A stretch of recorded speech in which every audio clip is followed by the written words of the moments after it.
Hey guys, I hope that you guys are doing amazing wherever you are in the world. I'm so grateful that you guys are watching and listening and subscribing and all the support and love that you guys have been sending my way. I really appreciate it. In this video, I want to speak to you guys about a story that one of you guys shared with me about how one of the coffees that Starbucks was selling or something that they were selling was going to run out, and they told people that they're not going to make it anymore. It's going to be discontinued. And so what you did was you ran off to that Starbucks or the nearest Starbucks or whatever that place was, and you stocked up on it. So you bought like 10 or 15 of them, right? And it's funny because I think you kind of meant that story as a kind of a tragedy, right? Like, I'm so sad, like my thing is running out. But I actually kind of laughed at it, not in a mean way, I hope, but just because I could relate to it so clearly, because I have done that myself so many times. Now, as INFJs, we have very strict standards for things.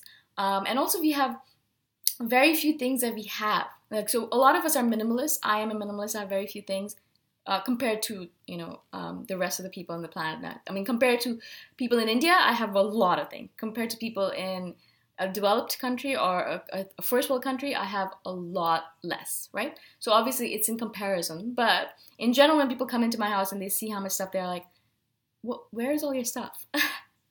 So I'm a minimalist, so I have very few things. But the things I have, I really love. And I've chosen them and I've culled them and I've specifically chosen them because they do serve their purpose really well. So whatever it might be, like if it's a speaker system, I've chosen one of the best speaker systems for me, and I love it so much, and I use it every single day. So everything that I own, I use very often, so much so that there's a lot of wear and tear on most of my things. Like the sweater, I've had the sweater for 15 years. I love the sweater.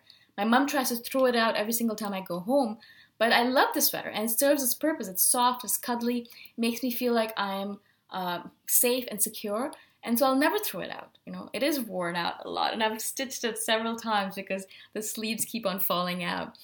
But I love it, and it serves its purpose, and I use it every single day, right? So there's many things like that in our lives that are very important to us, very precious to us, but they run out very quickly because we use them so often, and so there's a lot of wear and tear, right? And so I know that about me, and so when I find something that I really like, and I know that I might not get it again because I'm not going to come back to Canada in a while, or maybe they'll discontinue it, or I won't be able to get at it again, I'll buy several of them just so that I can stock up. Now, that's not very minimalistic if you kind of really think about it. For example, if I really love a brand of toothpaste, and there's this brand of herbal toothpaste that I love, that Thailand, I've only found it here, and it's really disgusting looking. It looks like poo, really. It's black and liquidy, and but it tastes really good. There's no mint in it. I hate the taste of mint, and it makes my mouth feel really fresh, and I feel like it's really doing its job, right? And because it's herbal, it's natural, so I really like that as well. Now, when I go off back home or I move around the world and I'm not in Thailand, I stock up on this toothpaste. I'll take 2 or 3 packets of it with me wherever I travel to, because I'm afraid that I'm not going to get it there, obviously, and that I'm going to run out. And then what I'm going to do? I'm going to have to buy Colgate, which sucks, right? So that's not going to happen. So I'll make sure that I stock up, right? The same thing with clothing that I like. Now, it's very rare that I like something that I buy because it's so hard to shop for clothing, and you have to try it out, and you have to do this and that. So when I do find something that I really like, that fits me really well, that I really feel comfortable in, that I don't feel like I'm always adjusting myself, that I don't mind people looking at me in, a lot of criteria for it, right? So once I find something that I really like, I'll be like, okay, cool, I need to buy 2 or 3 of those because I'm going to wear this a lot. This is what I do with clothing. When I like something, I wear it a lot because I have very few clothing items in my closet. So I'll wear it a lot, and I'll start noticing that it's wearing out. I'll see tears here, tears there. Also, Thai washing machines are really hard on clothing because they're the ones that go round and round. They're the turbines ones, not the ones that you put, they have that thing that makes them go round and round. So basically, it's really hard on clothing. It's very harsh on it. It tears them up very quickly. That means that I have to buy and stock up on things that I like even more often because it's so important for me to have the clothes that I love, that I feel comfortable in.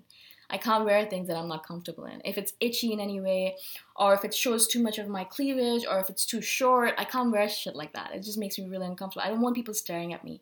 I want to hide as much as possible. So most of my clothing is long sleeved, long dresses, or long sleeve shirts and long pants, things like that, right? So once I find something that fits really well and I like, boom, I buy a bunch of those. Same thing with other things like, random little things like earplugs. It's very loud in the jungle here, very loud. The Thai forest has a billion insects that are all awake at night, talking to each other, chatting about I don't know what the hell. And I think to myself, I'm never going to be able to sleep if I don't have earplugs. And so whenever I go anywhere where they have really good earplugs, boom, I'm stocking up. I have like 10, 15 of those earplugs just so that I have them in the ready. I use the same one every single day because, that's what we do, but I want to make sure if that one runs out, I have another set just in case kind of thing. And so we're kind of like just in case kind of people. Now, I don't know if this kind of resonates with you or not. A bunch of you have messaged me saying that it does. So I want to hear from you guys. What do you guys do in terms of stuff and stocking up on things? I feel like we have this fear of running out of things that we really care about, that we really like. For example, another example that I have is Sennheiser headphones or earphones.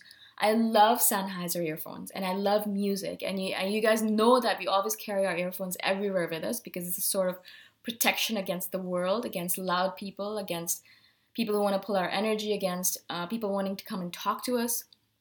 And so I always carry them around with me. But they're really ratty. They're really ratty. I've kind of put tape on them like several times, but they're kind of tearing up and I know that they're going to die soon.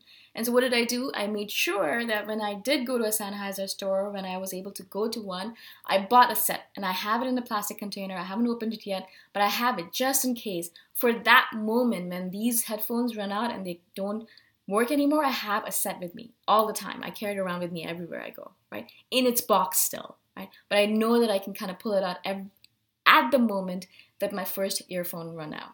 And that's really important to me because music and protection from people is so important to us, right? I don't know if this makes sense to you guys, and I don't know what you guys think about this topic. Let me know. Does it resonate with you? Do you guys do exactly the same thing or do you not? I'd love to hear from you guys. Either comment below, or if you guys want to send me a private message if there's a question that you want to ask me that you don't want to put in a public forum, then my email address is in the description below as well. Or a lot of you guys have been finding me on Facebook, my personal Facebook, which is Boom Shikha as well. So you're more than welcome to message me there as well. I'm not very, I don't care about that either. You can message me there and I will reply back to you as soon as I get to it. Okay? Thank you again so much for watching, for being on my channel, and I shall see you guys the next time around. Bye for now.